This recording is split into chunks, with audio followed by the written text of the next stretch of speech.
Hello, hello. Welcome again to Ken Michaels Radio, and thanks to all of you for your support of my new YouTube channel and for subscribing. Here on the channel, I interview a lot of people in the Beatle world, and in this particular case, I've got a special guy coming from England. I'm actually on a roll here, two British guys in a row on this channel.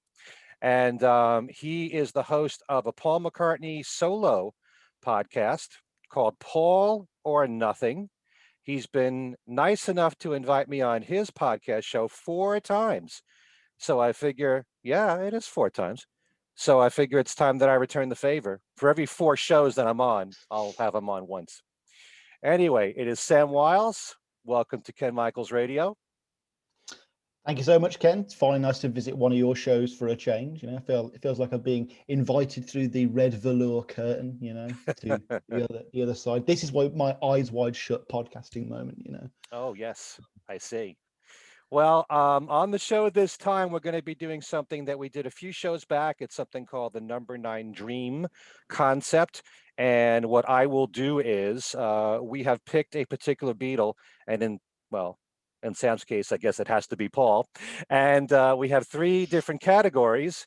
And for each category, you have to name your top 3 in that category. So that means that I am soliciting 9 answers out of Sam. And we'll get to that in just a couple of minutes. But first, I'd like to talk to Sam and let everyone know more about him. How did you get introduced to the Beatles? And did it start with the group recordings, their solo music? And what led you to doing one on Just Paul, a podcast show? Well, I got into the Beatles through probably the way 90% of people do, which is through my parents. My mom recalls my grandmother playing Beatles singles while she was playing on the rug as like a baby. My dad stole a copy of Sergeant Pepper from his neighbor and then gave it to me, bequeathed it. I'm pretty sure legally it's mine now. But yeah, from a very early age, I used to borrow my dad's old original iPod, the big brick one. And he would just go on LimeWire and download anything with the word Beatles on it. And it would create this very unique playlist that was all out of order. So, you know, for me, you know, Dear Prudence goes into She Came In Through the Bathroom Window, which then goes into the demo for something like Something, you know, the really twangy guitar version. That was my Beatle introduction. And then in terms of podcasting, I did a podcast called Down in the Hole on Tom Waits. Me and the co-host had our own Lennon-McCartney split. And then I was like, oh, I can't do the Beatles on my own. Only a madman would do a Beatles podcast solo. So I thought, who's the next best one down from that? And it was Paul. At that point, I already had Ram, McCartney, and Band on the Run and Wings Greatest. So I was kind of familiar with his work, and I was like, let's just do it in the guise of, I actually don't already know all of this stuff. You know, I'm never going to be a Ken Michaels or a Ken Womack or a Richard Buskin or a Rodriguez. But I thought maybe I can do it through the sense of a novice going through the discography chronologically, discovering it with the audience. I make mistakes, I change opinions, I might flip flop here and there on certain songs, but that's basically where Paul or Nothing came from. Yeah. Hey, changing opinions is part of being human. There's nothing wrong with that. And I really enjoy hearing younger people talk about the Beatles and how their music affects them, whether it's the group, whether it's the solo careers.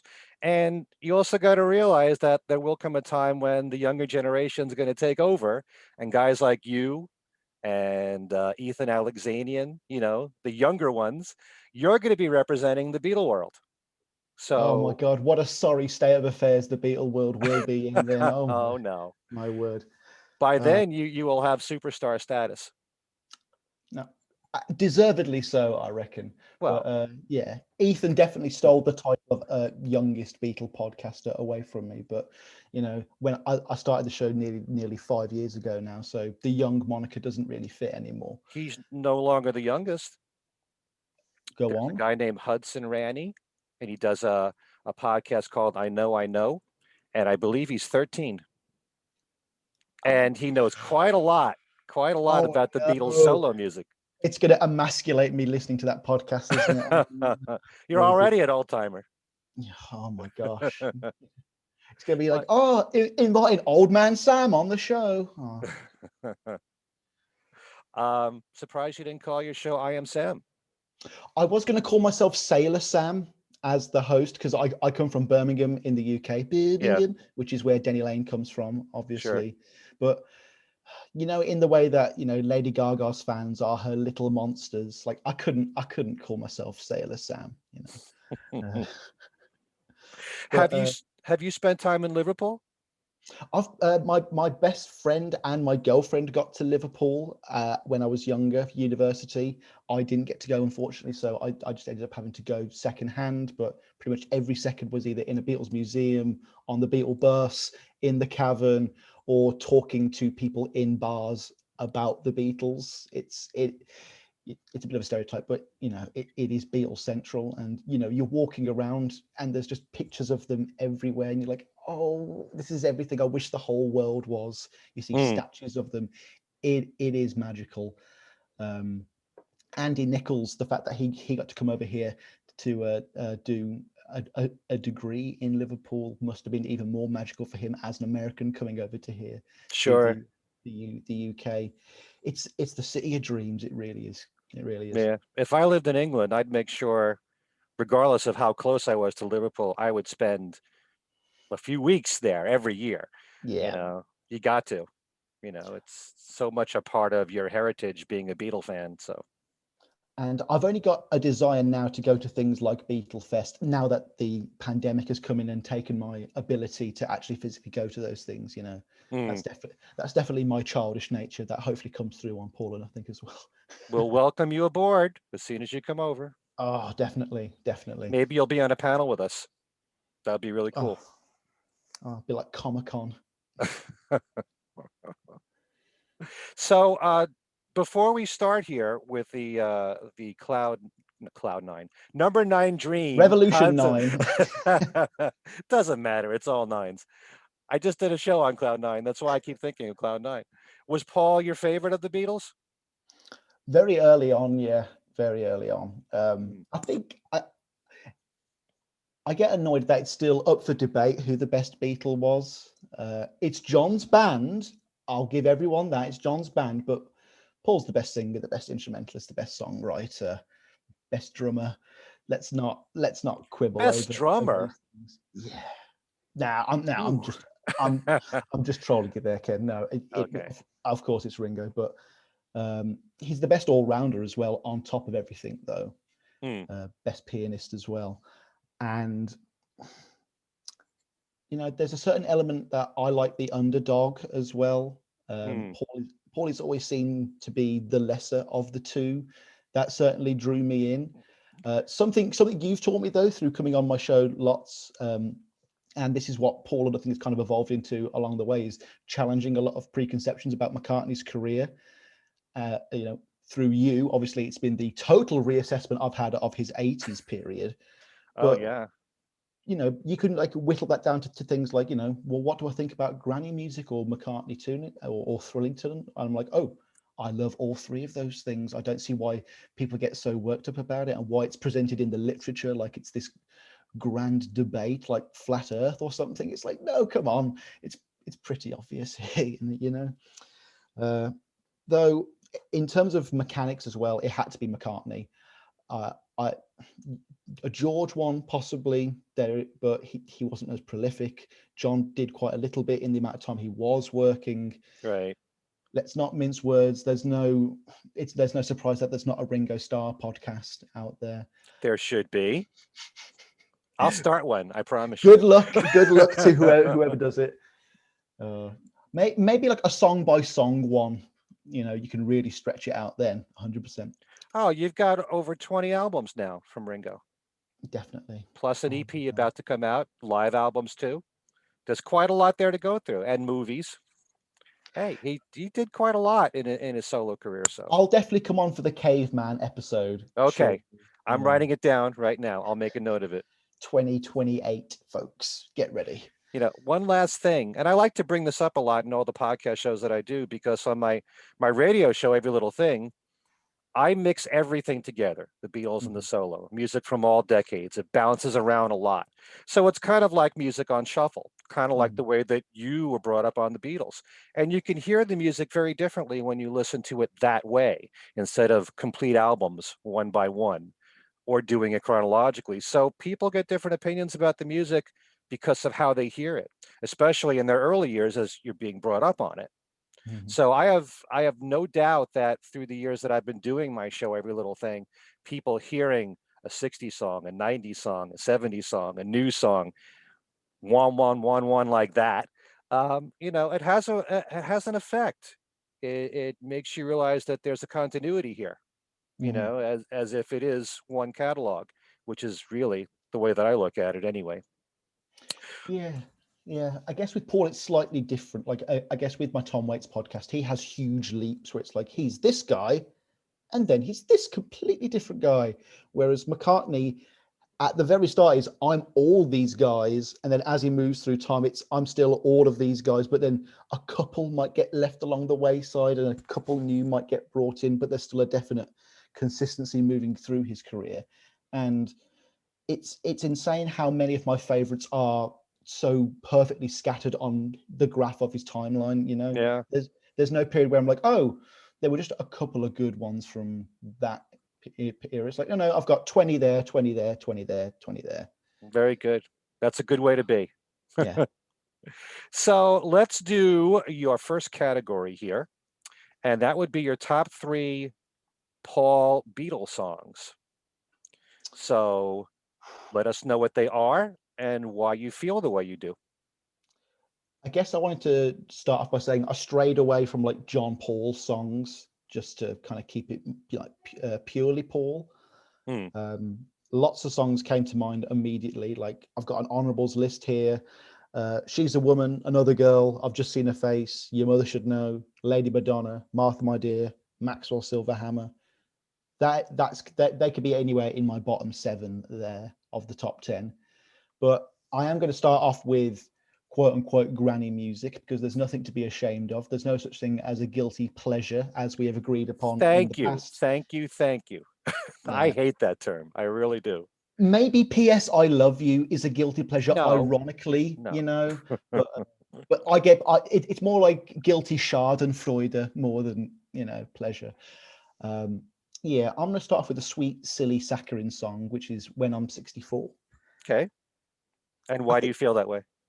well, I think a lot of it is a reaction to like you might laugh at me saying this because you've mentioned that I might overthink things too much, but there's a certain tendency with like music criticism to over technical, to make things too technical or to over explain it. And for me, when I'm 64, I just feel the song, I vibe with it. I'm immediately transported back to a younger time. Hmm. Funny for me to say, I'm incredibly nostalgic for, that era that I'm not even a part of. Paul obviously wishes he could have been in Tin Pan Alley at the turn of the century, and Yeah. like not only would this song have done well back then, but the fact that it's so intergenerational now, even though it was released in the 60s and was written like it was designed for 100 years before that, it's just how is the song at its core not incredibly strong and well written if it is a part of that. um the sentiment is also really just cute and adorable. I don't know how unless you have a stony heart, you can't love the idea of will you still love me in many years from now, Hmm.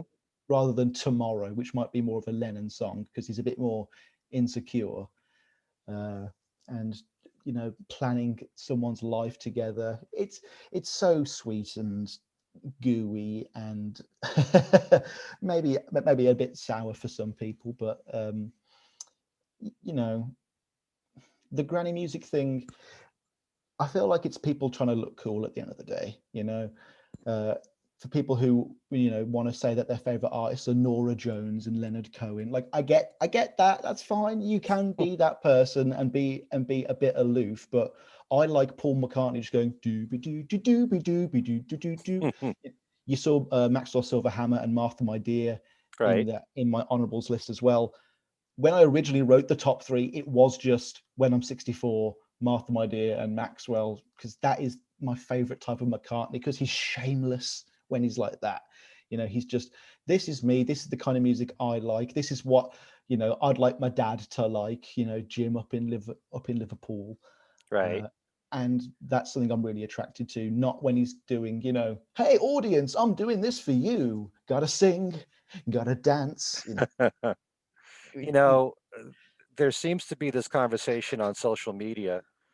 I read it all the time on Facebook with this term granny music and the fact that John used that term as if it's a real put down. And at the same time, I also know that John was very self-conscious about his image. He wanted to be the guy with the edge, the rock and roller, when there was a real soft side to John as well. And I believe that he liked that kind of music too. He just didn't want to admit it. Paul even said when Kisses on the Bottom came out that John liked a lot of the pre-rock and roll stuff, a lot of the standards, and he brought Mhm. up a few songs like that. So I think deep down he really liked that kind of music. He just didn't want to admit it. He wanted to cut it down. And at the same time, with Maxwell Silver Hammer, there was a quote from George Harrison, who there was actually one moment when he found the song to be kind of exciting. Here's Paul writing a song about this guy that goes around killing people, and it's this upbeat, bouncy song. And he referred to Maxwell Silver Hammer as a fruity song, but at the Yeah, he did. same time, they put it out. Everything with the Beatles was a unanimous decision. If they didn't want to put it out, then they shouldn't have put it out. So don't be critical of Paul for writing this stuff if you're releasing it.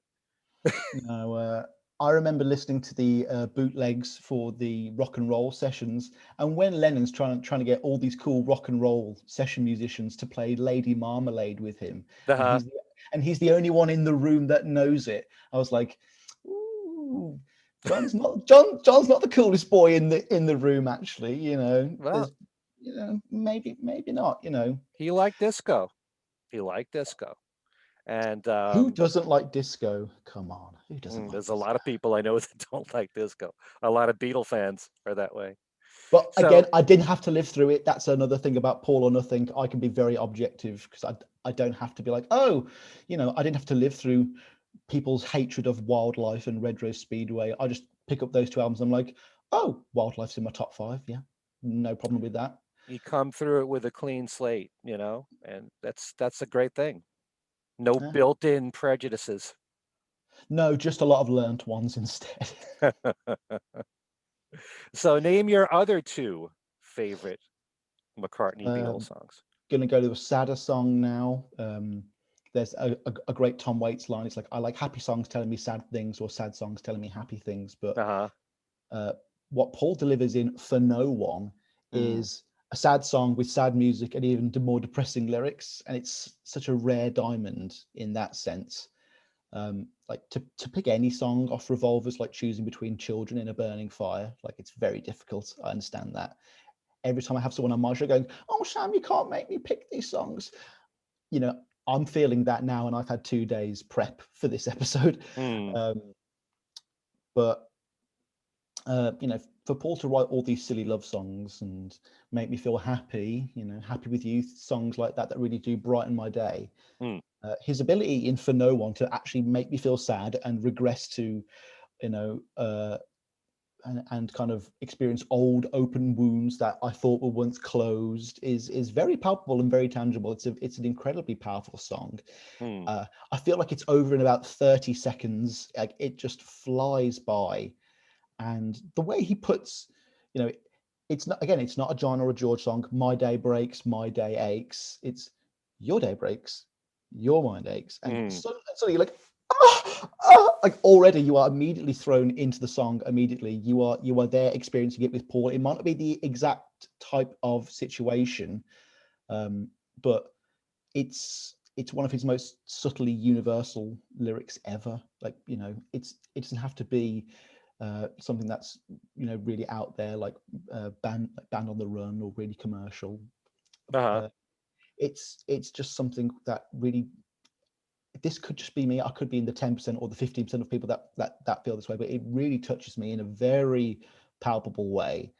Um, I've got a very strong memory associated with it. I was at a house party about a decade ago. We were all just at drinking age here in the UK at 18, Mm. and I'd suffered a recent breakup, and I had a friend who had just been like he'd asked a girl out, and she said no. We were both really depressed. I took us to a quiet room and I put on For No One, and we're just like weeping. We're just absolutely weeping. And you know, I you know, I can still go back to that moment very easily with this song. You know, some songs are like a smell, and it just instantly takes you back to a Right. very specific memory and time in your life, and it just feels powerful. Like Dr. Robert doesn't do that for me. It's a fun little Mm. song, but you know, maybe I needed something traumatic to happen to me whilst I was listening to Dr. Robert, and maybe I would have, you know, put it higher up on the list. But Well, every song has its place, yeah, but For No One, it's incredible how much that song says in just 2 minutes. There's something so alluring about a song that has such a strong message and can say it in just a few verses. It's it's so the overpowering in that way.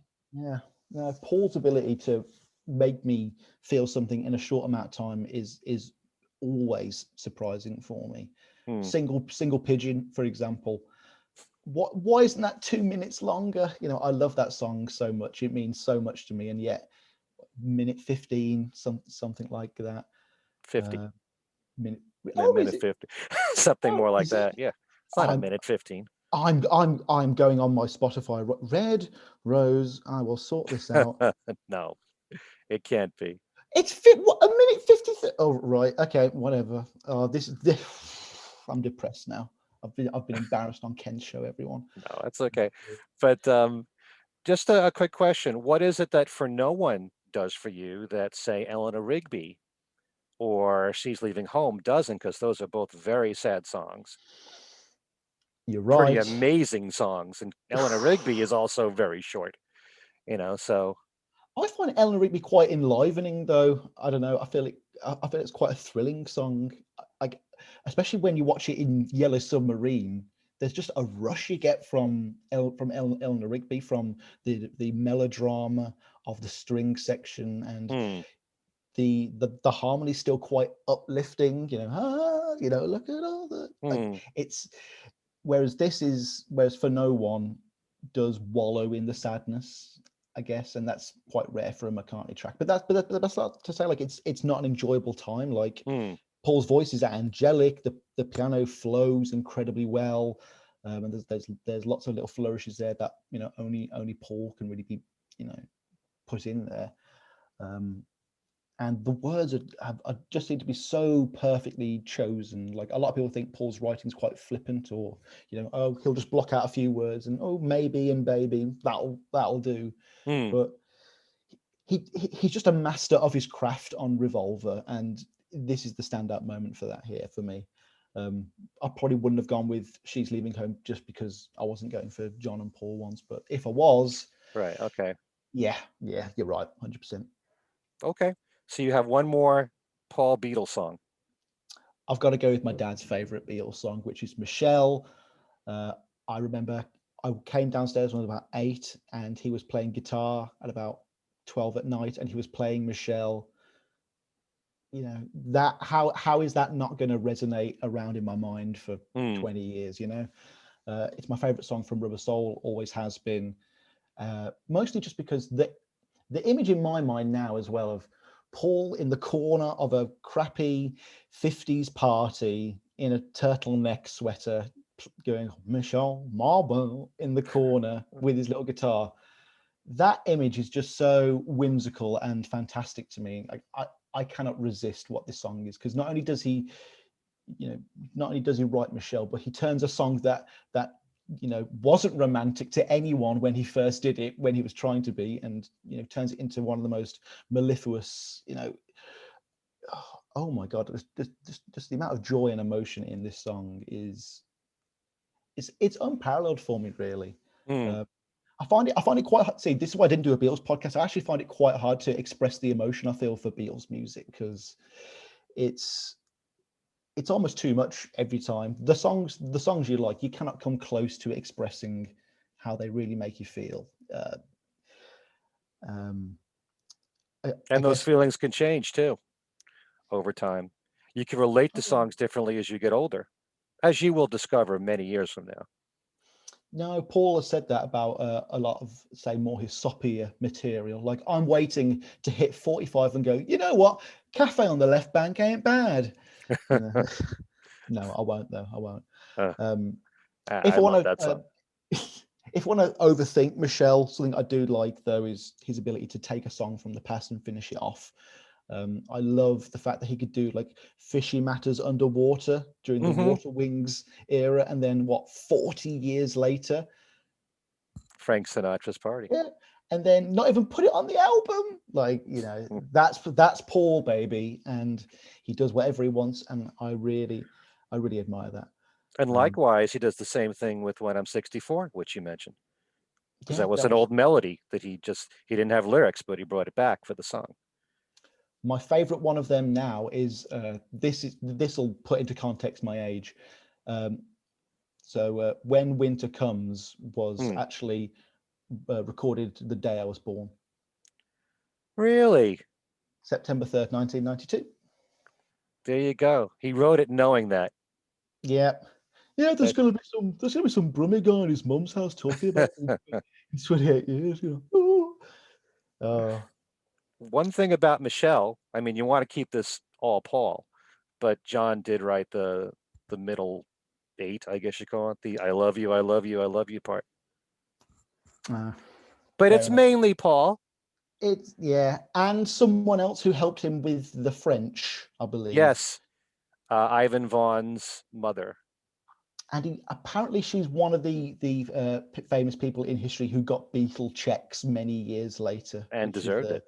oh yeah, just a really cool list of people to be on. Ooh, Yeah. Well, without Ivan Vaughn, we may not be here right now. Just remember that. of He's the course. reason why John and Paul got together. No, You know. it's all very serendipitous. The whole thing, isn't Yeah. it? It's Yes. like not only were John, Paul, and George's random voices all perfect for each other, but Paul and some random other guy he meets 10 years later, and his wife, who can't technically sing in an advanced sense whatsoever, also create an equally angelic, harmonious trio. Like lightning struck twice with Paul's vocals Hmm. throughout the 60s and 70s, and the I totally get why there was no possible Wings reunion after we lost Linda, because the fact that she can't sing is what makes those vocals so beautiful to me, especially as someone who can't sing. I can definitely like project myself onto some of the vocals, and think, I could have been in Wings too. I can't play keyboards either. Well, in the case of the keyboards, Linda learned her parts, and you know, she was adequate. She filled the role. She did what she had to do, Oh, and her of course. harmonies helped to make Wings and some of Paul's later stuff. You can hear her harmonies in there. They really blended well together. Um, on her own, she could carry a tune. She wasn't a strong vocalist by any means, but the important thing is that they complemented each other, Paul and Linda, and with Of Denny. course. But I wouldn't say she couldn't sing. It's just That's a bit of hyperbole on my yeah. part. I will admit, but she hasn't got a technical acumen for the craft job, which I always Paul say. wasn't looking for that. Yeah. And it worked. I mean, Hmm. again, going back to Waits, he bangs on drums and bangs on drawers and drops bells downstairs and stuff to make the sounds he wants. And to 98% of people, his voice sounds like utter garbage. My mom thinks my speakers have broken whenever I'm playing Waits. Uh, it's just, I'm very attracted to atypical voices, and we're definitely gonna get to that on the next segment as well, with McCartney vocals as well. Perfect segue there, Sam. You're learning the craft Very well. That's why I make over $30 a month on Patreon, folks. All right. Well, that next category has to do with Paul's vocals. And it's Sam's top three McCartney vocals in his solo career. And just to make sure, I asked him, does that include Wings? Because there are people that separate Wings from the rest of Paul's solo career. I can understand that. But Sam wanted to include Wings, but we'll see if there's any Wings songs in there anyway. So, what would be your top three? There's so many different ways that Paul has sung through the years, too. We're not Mhm. necessarily just saying screaming vocals, could be falsetto vocals, you know, it could be anything. Lower register, Paul. He has a lot of vocals. We all stand This, together, Paul. oh my God. There is so much to choose from. Like, I wanted to include Footprints, and that was one of the first songs I wrote down. I love the vocal in Footprints. I think it's really delicate and kind of Mm, haunting, and it draws you in.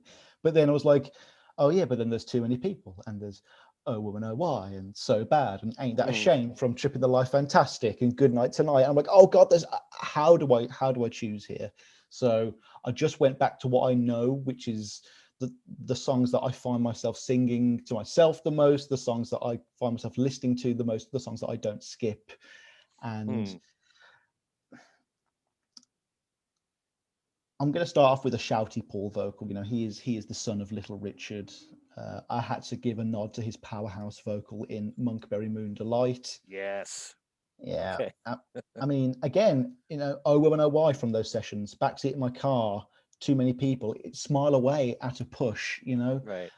Any of those could arguably be the best vocal on that album. There aren't, you know, those beautiful Linda harmonies on this song. This is a Paul just solo moment. I wonder if Lou Grade argued the songwriting credit on this one as well. Oh well. Mm, Um, but it's just sheer raw emotional power. And I'm always drawn to songs where Paul's mask just slips again, just for a moment, where he's not professional, he's not cordial, he's being very raw and primal. Like this is his primal scream session. He's just going for it. He goes off the reservation towards the end. Um, at the start, it's just a very aggressive Screaming Jay Hawkins-esque kind of howl, which is ironic because obviously Screaming Jay Hawkins would go on to cover it. Not very well, I might add. Never really been a fan of the Screaming Jay cover, mm. but you can definitely tell Paul is venting out his deep, you know, the post-breakup Beatle demons here. I actually know I didn't plan this, but all of my songs are around times where Paul's got great strife in his life, or at least they were written that way. So I guess they're the songs with the most emotional potential, shall we say, for him just to start going, ah! And Okay. that's what I'm always drawn to.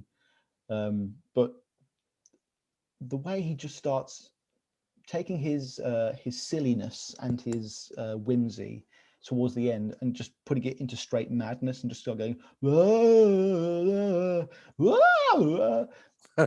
Honestly, for me, for someone who has, you know, grown up listening to him doing, you know, Blackbird, you know, such tender, Mm. delicate, very precise song singing, just to hear him let loose like this is always refreshing, and it's still powerful. It still gets me excited, this song.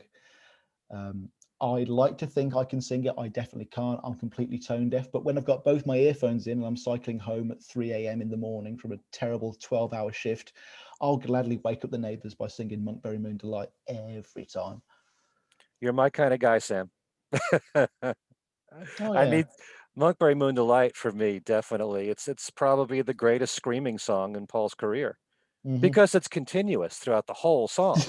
It's not like, Oh Darling, where you've got moments where he Hmm. screams, or the Call very me end back of again. Backseat Yeah. of My Car. This is Mhm. all, 5.5 minutes, whatever it is, continuous, that voice, Yeah. that raucous voice. I would have loved to have heard the whole song, instead of letting it fade where it does, let it keep going for as long as he did it. Maybe it went for 8 minutes. Keep going. Oh, Just to don't hear him say things like improvise. that to me, Ken. You're breaking Yeah. my heart. No. Yeah, you're right. It is. It's just 5 minutes of unfettered McCartney insanity, Yeah. and I don't see how it can't be in everyone's kind of top 20 McCartney songs. I really don't. Hmm. Um, Next one is a specific performance of a song. The song is 1985 from Band on the Run. Yep. But we're going with the one-hand clapping version. And this is now available on the archive edition version of the album. It's like one of the final songs. And yes, this is another kind of Thunderbird screamer from McCartney, but a lot of this comes down to the arrangement as well. I must preface this as well, like the fact that we don't have the guitar and the bass and the drums in the mix until like the second verse creates like a real vulnerability and a quietness and a kind of almost like deer in the headlights quality that really brings out this song. And when I feel like when you listen to 1985 in the context of Band on the Run, it's this triumphant album close, like, yeah, come on, everyone. You know, we've had a great time. See you at the next show kind of feel. But when it's just McCartney on the piano, a la like Dear Friend or Single Pigeon Again, it kind of stood out to me more starkly as a love ballad, like a straight up love ballad, rather than say a song that just, you know how he occasionally has songs that just feature love lyrics in there just because that's his kind of go-to, and he'll just fill up a gap in a songwriting block that way. I feel like this particular moment is just an incredible piece of Paul's showmanship.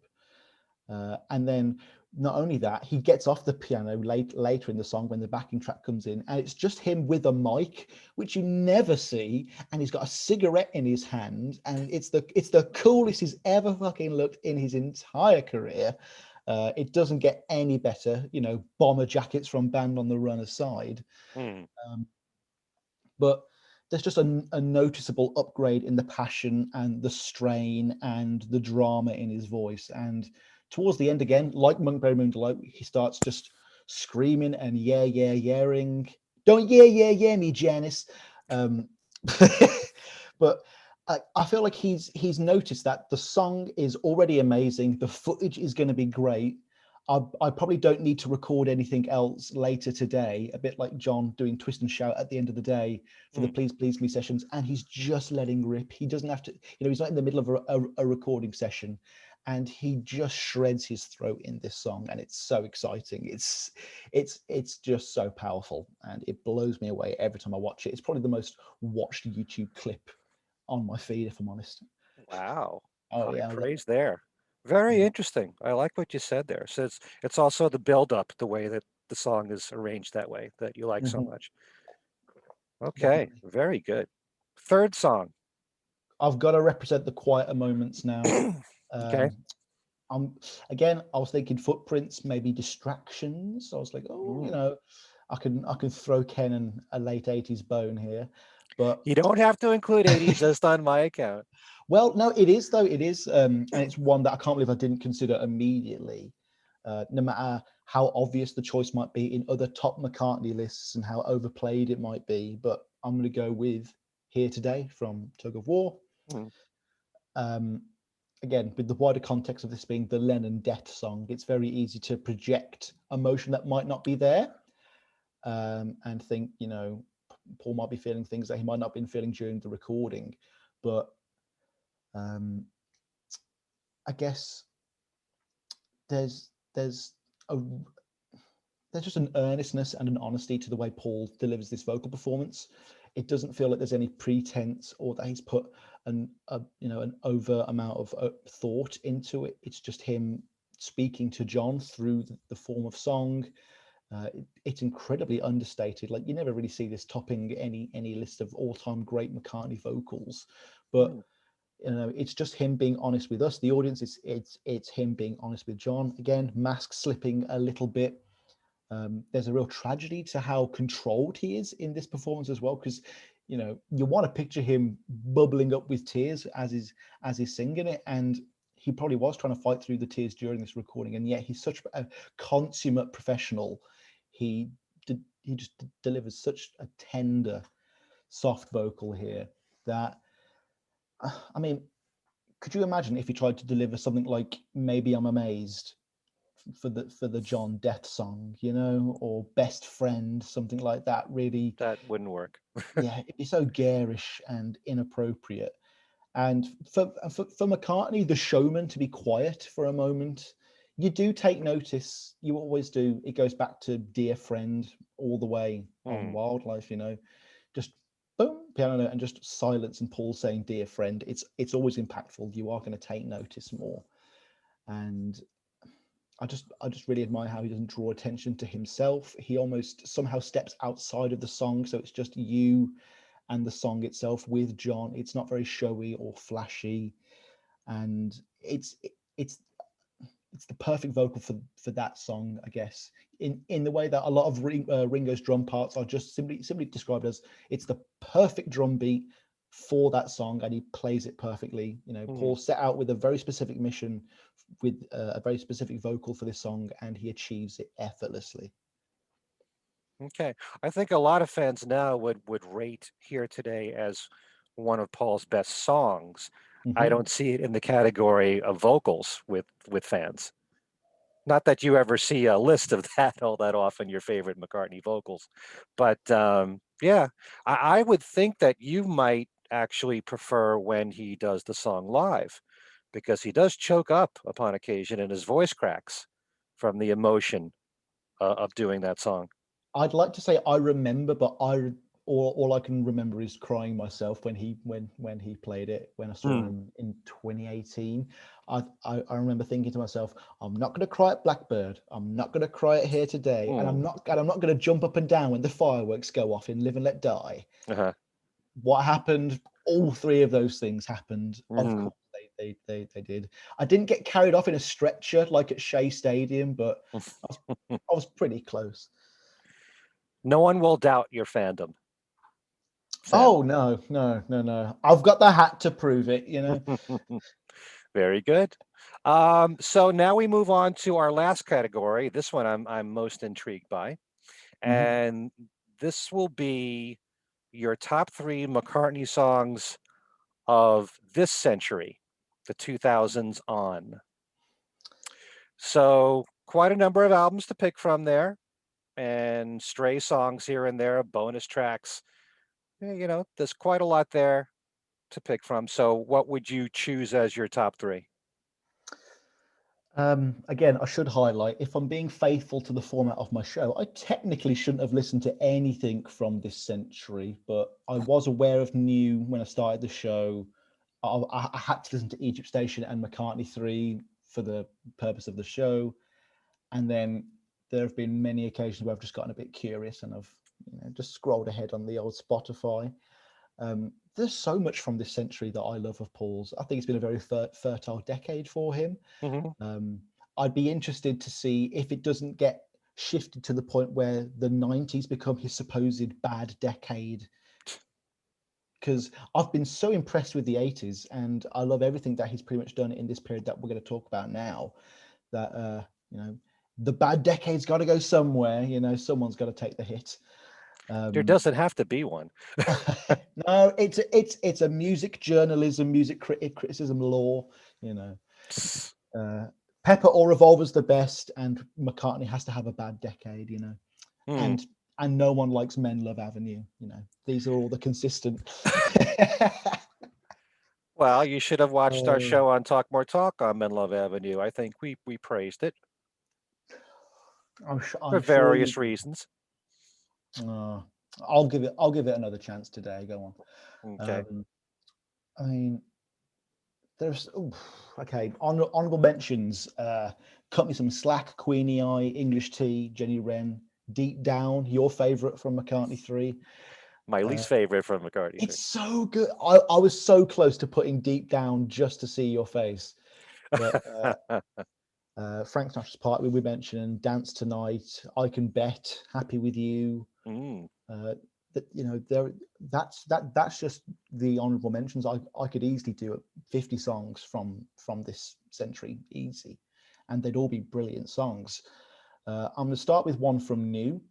I'm going to go with Appreciate, a song that I came pretty late to the party with. Like, I thought I'd already kind of written off new as a bit tropey, and then I came across the music video, and it's like, oh, this is a very new media kind of story. It's like I discovered the music video on YouTube. That's not a story you can have for the you know, Shea Stadium era, the Ed Sullivan era. Oh, I discovered the music video on Hmm. YouTube. But that's how it went down.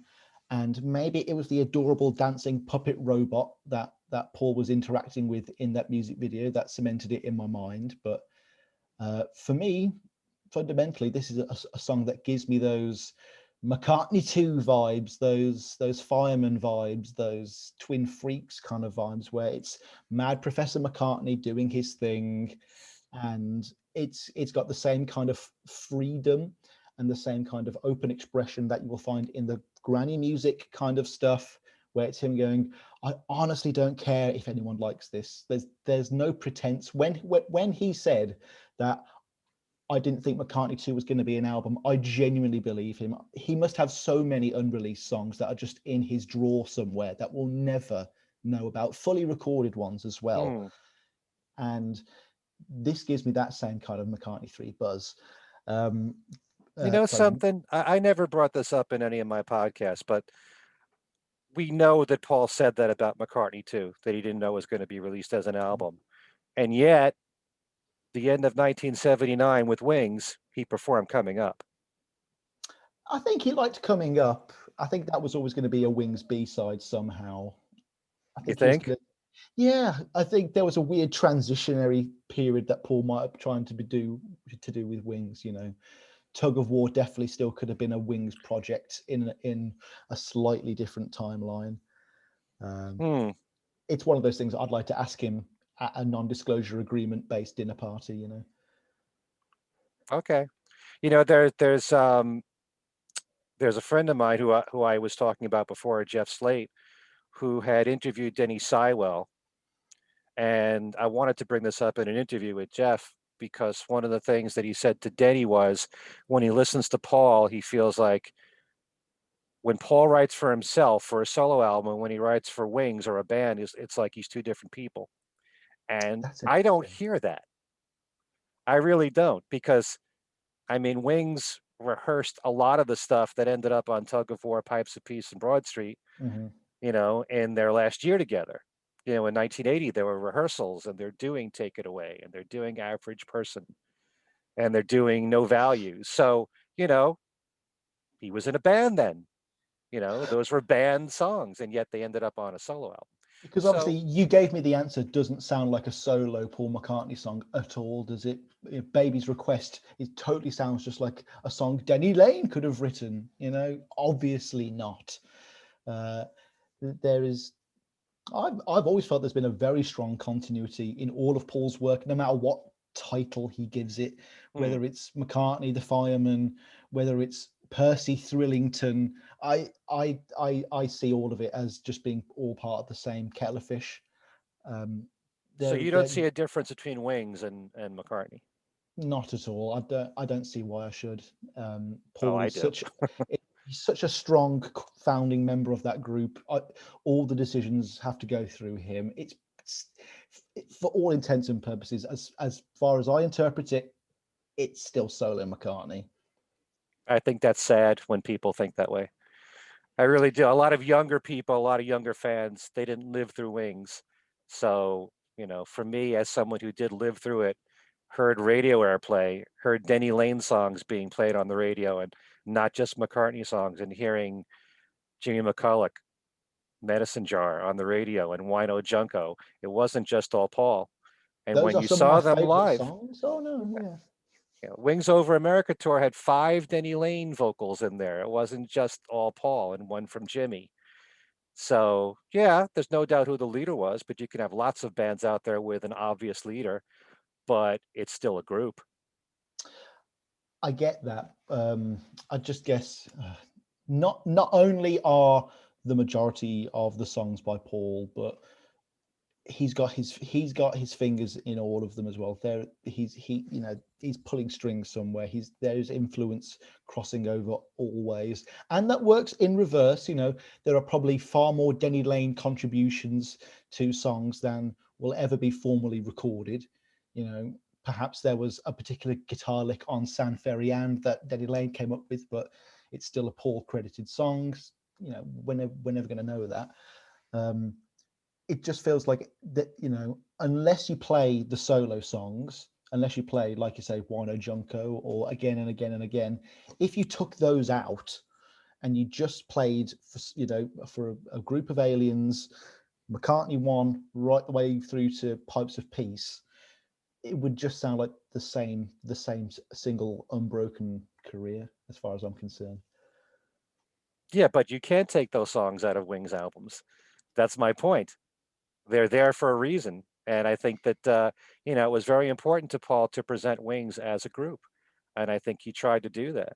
There were interviews done with the group where he made sure that every member got a question.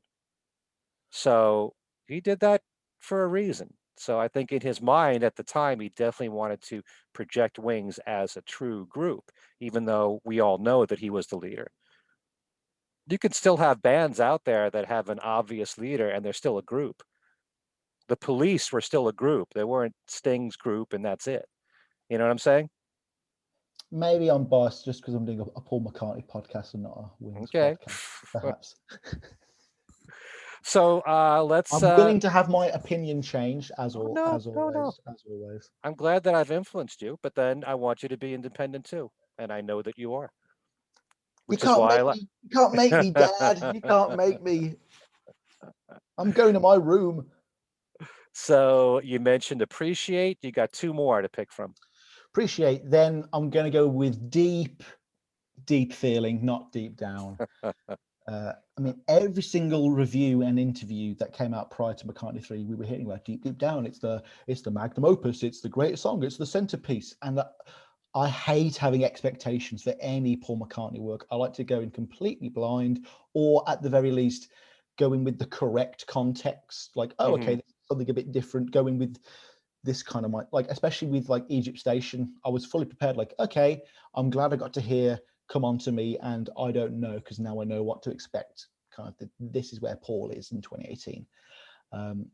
But to have this 8-minute behemoth epic be bigged up in the way it was, I was terrified I was going to hate it, and I actually burst out laughing the first time I heard it. Yeah, deep feeling in the boom, boom, and it put me out of shock. Like, oh, okay, this is where Paul's going here, and I was floored. I was so happy. I was so happy that Paul was making music that was making me so alive again. Like, I was like, oh, okay. Paul at 78 now at the time of recording is making music that I'm far more interested in than any of his so-called contemporaries. I feel like only he can make this kind of music. Only he can probably make me feel this exact kind of way. And it was so precious to know that the magic hadn't gone. With a lot of these songs, like Appreciate a good example, as well as the next one. I like songs that can show that McCartney doesn't need to sing like Ain't That a Shame from Tripping the Life Fantastic anymore. He can still do interesting and different things with his vocal. It was a very like ethereal, soft, distant kind of future techno vocal on the last one. He almost sounded like a weird AI program. Whereas on this one, it's just him doing, a couple of seconds of good vocals on a tape loop, and then he can just mix and match that and move it around to a different part of the song and distort it here and do that to it. I mean, there's one specific example. It's one of those weird McCartney flourishes, like the little kiss in Listen to What the Man Said, or something like that. And he goes, I feel the pain when I feel your loving touch, and like it just drops. It's like Cher or something like that in terms of its real pitch correction. And I'm just mesmerized by how much weird stuff is in this song. Like, I don't think I can do justice to all the separate parts, but I tried just to write down as many as I could in one sitting. There's the deep feeling hook, the hey ho, the so intense, the joy of giving bit. Then there's the descending piano instrumental, the sometimes I wish it would stay little bit. Right. There's the guitar solo. There's the 2 to 3 fake fade outs. Always love that from Paul. And then that like acoustic reprisal at the end. And there are so many artists that would kill just to have one of these memorable classic moments in a song, and Paul is just throwing everything but the kitchen sink into one, and it all works. It's not like Cage, where it's like, here was a song A that I wrote, here's song B that I wrote, and here's how I obviously put them together and then put one on the other side. That's Cage. With this, he's interweaving them and mixing them in to the point where you can't see the seam, you can't see the crack. Like, I genuinely don't know how it's been done. And obviously Paul's greatest instrument besides his voice is the studio, and him alone at Hog Hill Mill at 78 to produce this is just something that needs to be appreciated more, actually. It really does. And I would have preferred the album to sound more like this, especially like the songs 2 through 4. I would have been happy to have another kind of deep feeling on there. Oh, that was so well said, Sam. It's not much I can add to it, but I just know that I really love when Paul puts a lot of effort behind the songwriting, and I That could be especially what I love, said in one sentence, actually. Effort. Yeah. yeah, That's the I'm a big fan of counter melody, and Paul is a master craftsman at doing stuff like that. Mhm. Like on Wanderlust, two melodies going on at the same time, but especially in Silly Love Songs where you've got three melodies going on at the same time. And so he does something like that in Deep Deep Feeling, and it does sound like it's all one continuous thing, you know? It doesn't sound like, hey, I've got one song here, one song here, one song here, let me combine it all. It does sound like it was all meant to be together all at once. Mhm. And that's what I love about Deep Deep Feeling. First time I heard that song, it's like, when does this song end? You've got the fake endings there, and it's like, it took a while for me to appreciate it, and now I love it. But I love the rest of the album. I mean, Find My Way is a great song. I really do love Find My Way a lot on that album. But and Women and Wives, there's a lot of good stuff.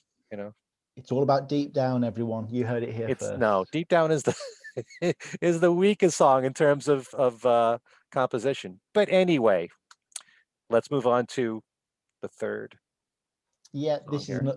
a different one with a D in the title. I'll go with one from Egypt Station. I have a nice spread of the last 3 albums. Sorry, Chaos. Um, I'll go with Dominoes. Hmm. Dominoes is so good. It was okay. So again, I've got another memory associated with this one. I remember I went to HMV in Wolverhampton, where I went to university, and I was going to buy Egypt Station, and I was planning to fight past the crowds that were obviously going to be waiting outside. I get there, they've got like 3 copies in the back somewhere. Maybe there was Uh-huh. no fuss about it whatsoever. I was a bit dejected about that, but I put it in my backpack and I was like, right, I'm going to cycle home, which was like about an hour and a half away, like, well, to my parents' home. And I was like, I'm not going to listen to the album. As soon as I hit the canal side and I was out of public sight, I was like, I felt brave enough. I popped on Egypt Station. It was a gloriously sunny day, and that entire bike ride is still one of my favorite life experiences. It was just joy to know that Paul was making an album of this quality. Hmm. uh, there was a bit of new music drunkenness, and I don't think a lot of Egypt Station holds up in the same way. Maybe if I was talking to that version of myself, we might disagree on several tracks, Hmm. but Dominoes is one that has definitely consistently stayed in my all-time classics. This song is absolutely incredible. It's a Beatles song where Paul is, you know, doing that Beatles nostalgia thing. He's giving us the backwards guitar and those classic bright vocals and catchy melodies, but he's doing it in a completely non-pandering way. It's not like a wink and a nod. It's like, no, I'm just using this because this is in my repertoire. Hmm. Like that, there was that quote where it's like, well, if anyone should be doing the Beatle thing, it should be me, George, John, and Ringo. No, me, George, John, and Ringo. Yeah. And he does that here in this song excellently. The production is unbelievable. The world it takes you down into reminds me of things like I Am the Walrus and Lucy in the Sky with Diamonds. It just instantly transports you to this psychedelic other world. But it's a bit more of a PG friendly Paul McCartney world, which I did appreciate. Um, another PG. Yeah, yeah. Oh, yeah. You know, McCartney psychedelia is not like offensive psychedelia that upsets the upper class establishment. You know, it's Mm. more like, yeah, you know, I just took half a tablet in the park on a Sunday. You know, that kind of thing. Um, Again, though, this is another song that has a fantastic utilization of the old man Paul voice as well, especially when combined with the lyrics. I really do enjoy the lyrics of this song. It's got that fine balance of, I can't tell if this all means something or if it's all just complete nonsense and it doesn't mean anything at all. It's got a certain ambiguity that I really enjoy in the song. And I mean, just when it gets to the backwards guitar segment or like the backwards sitar bit, honestly, I felt like I was back in Revolver. It sounds like hyperbole, I know, but there was just the hair stood up on the back of my neck, and I was like, "Oh, this is it, man. This is it. This is Beatle Paul, and he's still doing it. It's this fucking rocks. It's awesome." And just from that experience alone, I think that embedded dominoes in my mind forever. Though I know it's going to hit even harder when we lose Paul one terrible day. Like, you know that line, "In time we'll know, it's all a show, it's been a blast," and then the song just ends. Mm. I'd, I mean, I love me some Sea Link and the other two songs that end the album, but to me, that is how you end the album. That entire song could have ended Paul's career very happily. If there wasn't another song after Dominoes, that'd be fine with me. It would have been perfectly poetic. Thank God there were. You know, McCartney 3 is could be in my top 5 McCartney albums right now. Again, new album drunkenness. Mhm. We all get excited. I wonder how you'll It's feel about Deep Down in a few years. You know. Hey, I leave myself open to changing my opinions. I do. I mean, I've said this on numerous occasions. There are songs that Paul has written where, as a composition, there isn't much to it, but Mm. it's what he builds around it that makes it interesting. Like That Would Be Something is the perfect example of that, Yes. or Yeah. Ram On, which I love to death. I love Ram On, everything about Ram On, the sound of it and the ukulele, and but as a composition, there ain't much to it. So Deep Down is what he builds around the same words over and over. Um, it's the sound of the record. It's the Mhm. vibe. It's the keyboard sound. It's the moodiness. All that makes The me like the acoustic song. guitars as well. Oh, that bow, bow, Yeah. bow, bow, bow. That again, that was another Beatle Paul moment for me. Uh, Basically, whenever he can make the hair stand up on the back of my neck, and I go, "Well, ooh," Yeah. those are my all time Paul moments. And Dominoes from start to finish is one of those. But the stand up bit is that backwards guitar segment. It just took me back. It did. Mm. I love when Paul every now and then does that psychedelic thing and uses sitars in his music, like on this one. Um, Very, writing to very tastefully Jaipur, that done. kind of Yeah. stuff. Hmm? Very tastefully done on this one as well. Like, I remember when I Yeah. saw the album cover and I was like, "Oh no, he's copied George. This is going to be awful, isn't it?" And then you pop it on and it's like, "Oh, this is the most respectful cultural appropriation ever put to record." Yeah, and Dominoes is definitely one of my favorite songs on Egypt Station, without a doubt. What were you said something about there's a few songs that for you don't stand up and he tries to sound new or contemporary.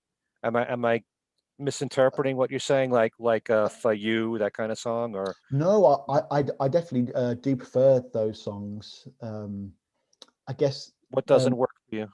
no. So there are certain songs that haven't stayed with me. I'm just going through the list now. People Want Peace, Hand in Hand, Mm. Confidant. Oh, I Don't Know, Caesar Rock, Do It Now. These aren't songs that have particularly resonated with me at all, I'm afraid. Though I'd be the last person to assume that I would have loved Come On to Me as much as I do. I think that's been really slept on. I think it's quite charming and people don't give it its due credit. mm. Okay. Well, this has been fantastic. I love hearing your opinions about this music, and we got to do this again. Come Awesome. up with more categories. If people want to listen to your show, let them know how they can do it. Well, I'm sure you'll be kind enough to put a couple of links down below. But if you want to look at Paul or Nothing, just go onto anywhere you download your podcast. Find us on YouTube as well. Type in Paul McCartney Podcast or Paul or Nothing. You might come across two legs as well, but just skip past that one. Go on to Paul or Nothing. Yeah, it's a pun on all or nothing. Hopefully the title will make you chuckle out there. You can find us on Twitter as well, which is @McCartneyPod. And then I do a little side blog that I occasionally post to www.paulmccartneypod.wordpress.com. So you can check that all out, as well as Ken mentioned earlier, his 4 appearances on Paul or Nothing. The first one was meant to be Pipes of Peace, but we just ended up having a completely digressional conversation. Which is very easy for us. Very easy indeed. As you can tell, this was meant to be maybe half an hour to an hour. We're well over an hour already. That's what happened when I went on Fans on the Run as well, actually. But yeah, anyway, it's been a pleasure, Ken. Yeah, and we've got to do a show on the much misunderstood 80s Paul McCartney. 100%. Yeah. It's an opinion that still needs to be hammered home. We need to educate the children. Yes, we do. We need to get it on the curriculum. McCartney appreciation.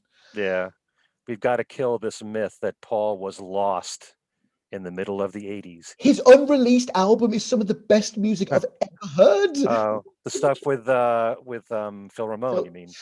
Oh yeah. Oh my God, I Return love to Pepperland, all that stuff. Oh yeah, good music right there. Or a Pizza and Fairy Tales for you bootleg snobs out there. Yeah. One of my favorite bootlegs. Yeah, right. But Peacocks shouldn't be on it, and I thought Peacocks was from those sessions, and it confused me. I got very upset over that. No, so many good songs from that period. But I love this house, love come tumbling down, Atlantic Ocean. Are you kidding? Atlantic Love Mix. That's all right. No, I love that one. It's better on the 1974 piano tape, actually, where it's just him on piano doing it. It's quite fun. Another song he brought back. Someday we're going to discover that everything that Paul released really was written in 1974 or something. And he brings it back. I think 68's his most fertile period, or like late 67. Like it's just unmatched. And it's like if we find out that Dominoes was written in Rishikesh as well, it's just going to be heartbreaking, isn't it? Actually, if you were to take a look at the Ram period and all the stuff that was released later on that really started during Ram, that was an extremely fertile period. But then again, if you really study, you go through all the years, you're going to find there are plenty of years when he wrote a ton of stuff. And then there's the stuff that doesn't get released either, like Mama's Little Girl. Okay, I'll wait 20 odd years to put that out. Well, that came out in 79. That was a bonus track on not 79 for the Put It There CD single. That was in 89 or 1990 when that came out as a single. Lunchbox Odd Socks as well. That took 5 years to get put out on a B-side. It's plenty of those songs. I'll Give You a Ring. Just do a show on that, Why was that not on Tug of War? That still upsets me so much. That's one of my favorite songs from those sessions. It's one avenue there that we've talked about on the Talk More Talk podcast is and they've done it on Two Legs. All the great songs that Paul didn't put on his albums, that he releases bonus tracks that should have been on the albums and might be better than what he did put on the albums. It's just, it's endless what you can talk about with McCartney. Oh yeah, because like Uwe Soleil totally should be left off the album, and Motor No, it it shouldn't. should have stayed on. No, it should not. I love Uwe Soleil. Oh no, I'm being sarcastic. It should have been the final song. Oh, it works as a final song for me. Anyway. Definitely. Lunchbox Odd Socks should have been replacing Crossroads as well. But you can't have everything, can you? I'm used to Crossroads, so I'm fine with it. Sam, this has been great. We'll have you on again. Everybody, make sure you check out his podcast, Paul or Nothing, and I will include links to that. And thank you so much for being on the show. Thanks to all of you for watching, and We'll see you next time. Peace and love. Hare Hare Krishna.